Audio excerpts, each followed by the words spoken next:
अस्सलाम वालेकुम viewers, welcome to the knowledge family channel. हमारा ये चैनल एफएससी इंजीनियरिंग और आईसीएस के उन तमाम स्टूडेंट्स के लिए है जो मैथमेटिक्स सब्जेक्ट में अपनी बेस स्ट्रांग करना चाहते हैं, या ऐसे स्टूडेंट्स जिनको कॉलेज में या एकेडमी में क्लासरूम के एनवायरनमेंट में ठीक तरह समझ नहीं आती, या ऐसे स्टूडेंट्स जो घर में रहते हुए सेल्फ स्टडी करना चाहते हैं।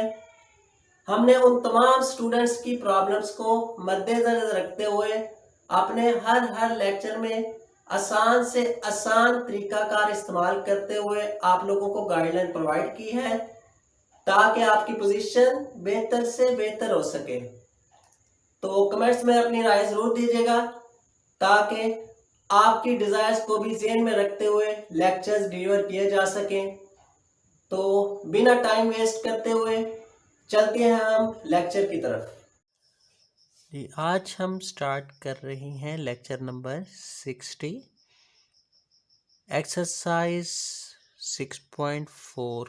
प्रीवियस लेक्चर में हमने क्वेश्चन नंबर 15 तक कंप्लीट किए थे। आज हम क्वेश्चन नंबर 16, 17 और 18 क्वेश्चंस डिस्कस करेंगे। ठीक है। Find 5 numbers in AP whose sum is 25 and sum of square is 135। ठीक है। तो जिस तरह हमने क्वेश्चन नंबर 15 और 14, ठीक है, इन दो क्वेश्चन में हमने नंबर्स लेट किए थे। अगर ऑड नंबर थे तो किस तरह हमने लेट करने हैं एपी में नंबर्स, इवन अगर नंबर्स थे तो किस तरह हमने लेट करने हैं। प्रीवियस लेक्चर में हमने डिस्कस किया था कि अगर ऑड नंबर्स हमने लेट करने होंगे तो दरमियान में हमारे पास नंबर आएगा ए, फर्स्ट टर्म वाला। ठीक है। ऊपर दो नेगेटिव लिखेंगे, नीचे दो पॉजिटिव लिखेंगे, तो ऊपर आएगा A1 माइनस डी और A1 माइनस 2D। ठीक है। और नीचे इसी तरह A1 प्लस डी और A1 प्लस 2D। ठीक है। ये लेट हमने करने हैं ऑड नंबर्स की सूरत में। ठीक है।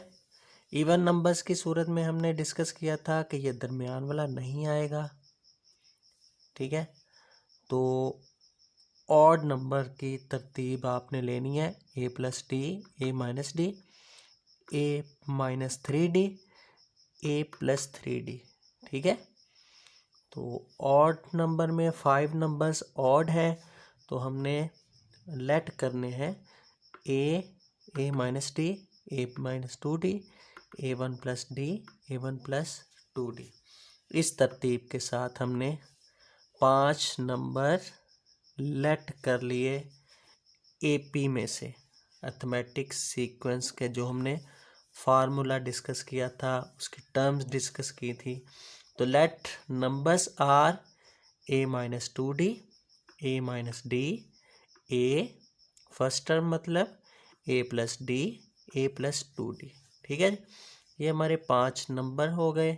ठीक है। अब हमने इन 5 नंबर्स को फाइंड करना है जिसके लिए हमें दो कीमतें चाहिए, A1 की और D की। ठीक है।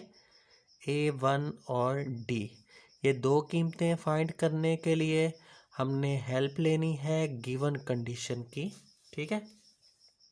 तो देखें गिवन कंडीशन हमें क्या दी हुई है। एक गिवन कंडीशन हमें दी हुई है सम इज 25। इन 5 नंबर्स का जो सम है 25 है। एक कंडीशन दी हुई है सम ऑफ स्केयर इज 135, मतलब इन पांचों नंबर का स्केयर लें और सम करें, ऐड करें तो 135 के बराबर आए। ये दो कंडीशंस की हेल्प लेके हमने ए का और डी का आंसर फाइंड करना है। फर्स्ट कंडीशन देखें given first number plus second number plus third number plus fourth number plus 5 number जो हमने लेट किए हुए हैं, पांचों नंबर्स को ऐड कर दिया, सम का आंसर 25 के इक्वल है। ये पहली कंडीशन है। 2d माइनस 2d से कैंसिल, तो माइनस डी प्लस डी से cancel, a1 plus a1 plus a1 plus a1 plus a1, ये 5 है। ठीक है, 5 टाइम ऐड हो रहे हैं तो इसका आंसर आएगा 5a1 इक्वल टू 25। 5 इधर मल्टीप्लाई हो रहा है, दूसरी तरफ जाके डिवाइड होगा, 25 divide by 5। First term a1 का तो आंसर हमारे पास आ गया 5। ठीक है जी, अब हमें किसका आंसर चाहिए? डी का आंसर चाहिए। ठीक है जी, तो डी का आंसर फाइंड करने के लिए सेकंड गिवन कंडीशन हम देखते हैं। स्केल लें पांचों नंबर्स का, 1 2 3 4 5, पांचों नंबर का अलग अलग स्केयर, फर्स्ट नंबर का स्केयर, सेकंड का स्केयर, थर्ड का स्केयर, 4 का स्केयर, 5 का स्केयर, और सबको सम कर दें, ऐड कर दें, पांचों नंबर को ऐड कर दें। ठीक है, किसके बराबर आएगा? 135 के। ठीक है, इस तरह का हमने क्वेश्चन नंबर किया था जी, क्वेश्चन नंबर 15। ठीक है, उसी तरह का सेम लाइक क्वेश्चन नंबर 15 है, लेकिन उसमें 4 नंबर हमने लेट किए, यहाँ 5 नंबर हम लेट कर रहे हैं। तो देखें, पहले फार्मूला ओपन का a माइनस बी का square, a square plus B square 2d का whole square 4d square minus 2ab, 2a1 multiply 2d 4a1d आ गया। ठीक है, प्लस a माइनस डी का square a square plus D square minus 2ad plus a square, वैसे a plus D का whole square a square plus D square plus 2ab। ठीक है, formula वही ओपन होगा जो हमने पढ़ा हुआ है, a प्लस बी का होल स्केयर की तरह, plus a square plus second 2d का होल स्केयर 4d के स्केयर प्लस 2ab, a की जगह a1, b की जगह 2d, 2 2 जार 4 a1d। ठीक है, equal to 135। 4a1d minus 4a1d के साथ कैंसिल हो जाएगा, माइनस 2a1d प्लस 2a1d के साथ कैंसिल, तो a1 square a1 square a1 square plus a1 square plus a1 square 5 time add हो रहे हैं, तो हम लिखेंगे 5a1 स्केयर प्लस, नेक्स्ट है d square 4d square plus 1d square 5d square, 1d square plus 6d square plus 4 10d square, 5a1 square plus 10d square किसके बराबर आ गया? 135। इसको हम इक्वेशन नंबर 1 बोल लेते हैं। ठीक है, अब जो a1 का आंसर हमारे पास आया है वो पुट कर दें इस इक्वेशन में, ताकि d की वैल्यू फाइंड हो जाए ना। ठीक है, put a1 equal to 5 in equation 1, 5 into a1 का स्केयर 5 का स्केयर प्लस 10d का स्केयर, वैसे ही तो 5 5 25 मल्टीप्लाई 5 किसके इक्वल आ जाएगा जी?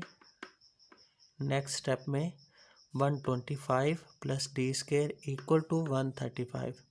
उससे नेक्स्ट स्टेप देखें, 10d स्केयर इधर आएगा, 125 यहाँ लेफ्ट साइड पे प्लस हो रहा है, राइट साइड पे जाएंगे तो माइनस हो जाएगा, 10d स्केयर इक्वल टू 10, तो 10 यहाँ मल्टीप्लाई हो रहा है तो दूसरी तरफ जाके डिवाइड हो जाएगा, 10 डिवाइड बाय 10 आ गया। ठीक है, तो taking square root on both sides, तो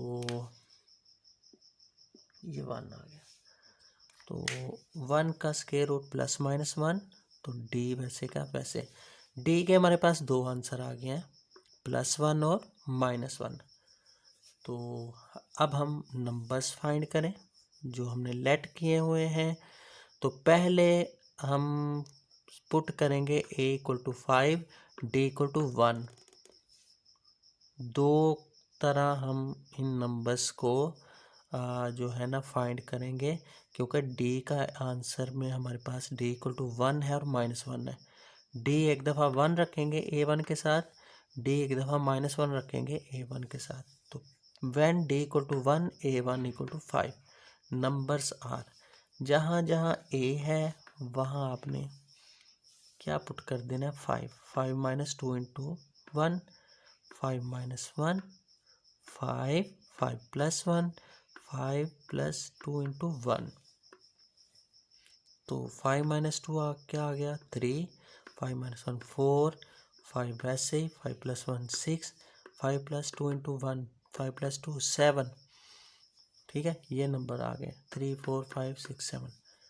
सेकेंड वन पे डी अगर -1 रखा जाए तो A1 इक्वल टू 5 ही होगा, तो 5 माइनस 2, ठीक है, पहला नंबर डी की जगह -1 कॉमा 5 माइनस डी की जगह -1, तीसरा नंबर A1 5, चौथा नंबर A1 प्लस डी की जगह -1, पांचवा number A1 5 plus 2 into D की जगह -1, तो माइनस माइनस प्लस 5 प्लस 2 आ जाता है, 5 प्लस 2 7, ठीक है, 5 माइनस माइनस प्लस 5 प्लस 1 6, 5 वैसे, 5 plus minus minus 5 minus 1 4, 5 plus minus minus 5 minus 2 3 आ गया, ठीक है, तो 7 6 5 4 3 ये 5 नंबर आ गए इस सूरत में, और डी इक्वल टू -1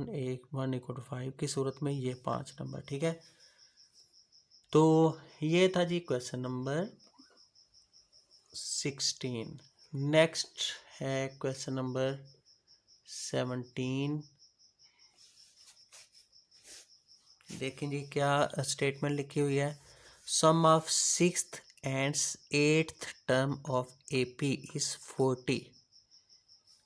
देखिए यहाँ टर्म्स दी हुई हैं, ठीक है, तो टर्म्स को हम स्मॉल a से जाहिर करते हैं ना, ठीक है, 5th टर्म को A5, 6th टर्म को A6, 8th टर्म को A8, तो हमें AP की टर्म्स दी हुई हैं A6 और A8। पहली कंडीशन क्या हो गई, गिवन सम करना है दोनों को, A6 प्लस A8 किसके बराबर है, 40 के। पहली गिवन कंडीशन ये हमें दी हुई है, A6 plus A8 equal to 40। दूसरी कंडीशन क्या दी हुई है, and product of 4th term A4 plus multiply by 7th term A7, इन दोनों को मल्टीप्लाई करेंगे, A4 मल्टीप्लाई A7 दोनों को मल्टीप्लाई करें प्रोडक्ट फॉर्म में, तो किसके इक्वल आए, 220 के। ये दूसरी गिवन कंडीशन है, A4 multiply A7 equal to 220। ये दो गिवन कंडीशन हमें दी हुई है। फाइंड क्या करना है, AP फाइंड करना है। देखें AP फाइंड करने के लिए हमें क्या चाहिए जी, A की वैल्यू फर्स्ट टर्म चाहिए और D चाहिए, ठीक है। सीक्वेंस फाइंड करनी है या सीरीज फाइंड करनी है, हमें फर्स्ट टर्म का आंसर रिक्वायर्ड होता है और डी डिफरेंस फाइंड करना होता है, ठीक है।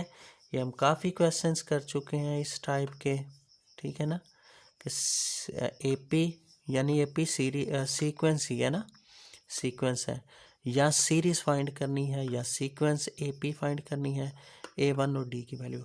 तो ये हमारे पास गिवन कंडीशन है, गिवन कंडीशन की ही हम हेल्प लेते हैं।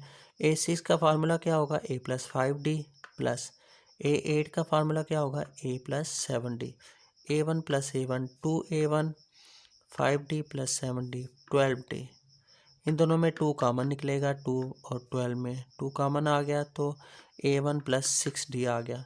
तो 2 इधर मल्टीप्लाई हो रहा है, दूसरी तरफ जाके अगर डिवाइड हो जाता है तो 40 डिवाइड बाई 2 आ जाएगा। तो हमारे पास इक्वेशन क्या बनेगी, A1 plus 6D equal to 20 आ गया, 40 डिवाइड बाई 2 20, ठीक है, ये 2 उधर जाके डिवाइड हो जाएगा। इसको हम इक्वेशन नंबर 1 बोलेंगे। दूसरी इक्वेशन बनेगी प्रोडक्ट करके, A4 multiply A7 4th term and 7th term का प्रोडक्ट किसके बराबर है, 220 के। तो A4 का फार्मूला है जी टर्म का A प्लस 3D, और A7 का फार्मूला है 7 टर्म का A प्लस 6D। तो देखें A प्लस 3D वैसे रहेगा, A प्लस 6D देखें 20 हम पुट कर सकते हैं, A plus 60 equal to 20 equation number 1 की वैल्यू इसमें पुट कर दें ए प्लस 60 की जगह। अब 20 इधर मल्टीप्लाई हो रहा है, 220 की तरफ लेके जाएंगे तो डिवाइड हो जाएगा, ठीक है। ए प्लस 3d वैसे ही 220 डिवाइड बाई 20 आंसर आएगा 11। तो a1 प्लस 3d ये इक्वेशन नंबर 2 बन गई, जो किसके बराबर है 11 के। दो इक्वेशन आ गई हमारे पास, हासिल हो गई। इन दोनों इक्वेशंस की मदद से हम a1 और d की वैल्यू फाइंड करेंगे, ठीक है। अच्छा जी, नेक्स्ट स्टेप देखें। सब्ट्रैक्टिंग इक्वेशन 1 एंड 2, दोनों इक्वेशंस को सब्ट्रैक्ट कर दें। A plus 60 equal to 20, a1 plus 3d equal to 11। Subtract करने पे साइन चेंज किए, a1 से कैंसिल हो गया, 6 माइनस 3d आ गया, 20 माइनस 11 9 आ गया, 3 दूसरी तरफ जाएगा तो डिवाइड हो जाएगा, तो d equal to 9/3, d equal to 3 आ गया, ठीक है जी। नहीं जी, अब देखें डी का आंसर हमारे पास आ गया। अब हमें चाहिए ए का आंसर। ए का आंसर फाइंड करने के लिए आप इस डी की वैल्यू यहाँ इक्वेशन नंबर 1 में पुट कर दें या 2 में। Put value of D in equation 2 में कर देते हैं। तो इक्वेशन 2 क्या थी, A plus 3d equal to 11। a1 plus 3d की जगह 3 पुट कर दिया, a1 प्लस 3d की जगह 3 पुट किया इक्वल टू 11। 3 3 9, तो 9 यहाँ लेफ्ट साइड से राइट साइड पे लेके जाएंगे नेक्स्ट स्टेप में, तो a इक्वल टू 11 माइनस 9 हो जाएगा। a1 किसके बराबर आएगा, 2 के, ठीक है। अब देखें हमारे पास d की वैल्यू भी है और a की है, तो दोनों वैल्यू मौजूद हैं, तो हम AP बहुत इजीली फाइंड कर सकते हैं। AP क्या आता है, first term, second term, third term, fourth term, up to so on जैसे चलता जाता है। आप फार्मूला लिख के भी कर सकते हैं, डायरेक्ट भी लिख सकते हैं। A1 2 आ गई, दूसरी टर्म क्या आएगी, डिफरेंस 3 का डिफरेंस रख के 2 + 3 5, तीसरी टर्म आएगी जी 5 में फिर 3 का डिफरेंस ऐड कर दें 8 आ जाएगा, 8 में फिर 3 का डिफरेंस ऐड करें तो 11 आ जाएगा। या इस तरह कर लें या फार्मूला लिख लें, AP की फर्स्ट टर्म का formula A1 comma second term का formula A + D comma third term का formula A + 2D comma fourth term का फार्मूला A + 3D। A1 2 आया है कॉमा A1 2 + 3, D की वैल्यू 2 + 3 5, और थर्ड टर्म 2 + 2 × 3, D की जगह 3 पुट किया, 6 + 2 8 आ गया। फोर्थ टर्म A1 2 + 3, D की जगह 3 3 9 + 2 11, ये हमारी AP बन गई 2 5 8 11 अप टू सो ऑन, ठीक है। देखें 3 3 का फ़र्क है कंसेक्टिव टर्म में, और यही AP की हमने डेफिनेशन पढ़ी हुई है कि दो कंसेक्टिव टर्म्स का डिफरेंस सेम आएगा, ठीक है। अच्छा जी, नेक्स्ट क्वेश्चन है 18 question. If A² B² and C² are in AP, ये गिवन है जी। A² B² C² अगर AP में है देन शो करें ये 3 नंबर भी जो फ्रैक्शन में लिखे हुए हैं ये भी AP में है। ये हमने टू प्रूव करना है, ये साबित करना है, ये गिवन है। सबसे पहले तो हम लिखते हैं गिवन कंडीशन जो है। अब देखें A² B² C² AP में है। अब ये हमें नहीं पता कि AP में है, स्टार्ट पे है या दरमियान में है या एंड पे है। तो इन 3 नंबर्स का जस्ट हम डिफरेंस हम सेम कह सकते हैं इनका, क्योंकि AP के अंदर है। तो AP में जो भी नंबर होते हैं उनका कंसेक्टिव जो टर्म्स होती हैं उनका डिफरेंस सेम होता है। दूसरी में से पहली, तीसरी में से दूसरी, दोनों सेम होती हैं। तो हम यही सूरत हाल इसकी बन सकती है सिंप्लीफिकेशन में, जो गिवन कंडीशन है। बाकी बातें बाद में हम लिखेंगे as A² B² and C² are in AP। अगर ये AP में है तो second term minus first term किसके बराबर आएगी, B square minus A square किसके बराबर आएगा, third term minus second term. ठीक है, ये ही काम हम कर सकते हैं, जस्ट डिफरेंस एक दूसरे का बराबर लिख सकते हैं। इसको याद रखिएगा, B square minus A square किसके बराबर हम लिख सकते हैं, सी स्क्वायर माइनस बी स्क्वायर। अब आते हैं जो हमने प्रूव करना है। प्रूव हमने ये करना है 1 2 3, ये तीनों जो टर्म्स हैं ये भी एपी में ही हैं, ये हमने साबित करनी है। ठीक है, अब साबित करने के लिए हम अगर कहते हैं no 1/BC, 1/CA, 1/AB are in AP, अगर ये एपी में है, ठीक है, ये अगर एपी में है तो क्या सूरत बन सकती है, second term minus first term बराबर आनी चाहिए third term minus second term. अब ये गिवन नहीं है, ये बात ध्यान में रखिएगा ज़रा, ये हमने प्रूव करना है। इन तीन नंबर्स का जो डिफरेंस हमने एक दूसरे के बराबर रखा है, second term minus first term बराबर है third term minus second term, ये हमने साबित करना है। दोनों साइडें सेम है, अगर ये दोनों साइडें सेम आ गई तो हम कहेंगे कि ये तीन जो टर्म्स हैं ये भी एपी में ही है। ठीक है, इसलिए हम यहाँ लिखेंगे इफ़, अगर ये एपी में है तो ये दोनों साइडें सेम आनी चाहिए। अब हम चेक करते हैं ये दोनों साइडें सेम आती हैं या नहीं। तो देखें, इन दोनों में से एलसीएम लेंगे, सी plus A into B plus C, C plus ए से कैंसिल, तो बी प्लस सी को 1 के साथ मल्टीप्लाई किया, ऊपर बी प्लस सी आ गया, माइनस वैसे बी प्लस सी से कैंसिल, एलसीएम में सी प्लस ए बच गया, सी प्लस ए को 1 के साथ मल्टीप्लाई करें तो ये सी माइनस ए हो जाएगा, क्योंकि बाहर माइनस है तो ये सी प्लस ए के साइन चेंज कर दें। ठीक है, इसी तरह ए प्लस बी सी प्लस ए, ये दोनों एलसीएम में आएंगे, ए प्लस बी से कैंसिल, तो बाकी बच गया सी प्लस ए। इसको ऊपर वाले न्यूमरेटर्स के साथ मतलब 1 के साथ मल्टीप्लाई करेंगे, सी प्लस ए वैसे ही रहेगा, माइनस वैसे ही सी प्लस ए से कैंसिल, ए प्लस बी को न्यूमरेटर मतलब 1 के साथ मल्टीप्लाई किया तो माइनस ए माइनस बी बन जाएगा, बाहर माइनस है ना, इसलिए ए प्लस बी के साइन चेंज कर देंगे। ठीक है जी, तो नेक्स्ट देखें जी क्या बनेगा, प्लस ए माइनस ए से cancel, plus C minus C से कैंसिल। ठीक है, B minus A over C plus A into B plus C equal to C minus B over A plus B into C plus A, cross multiply कर दें। अब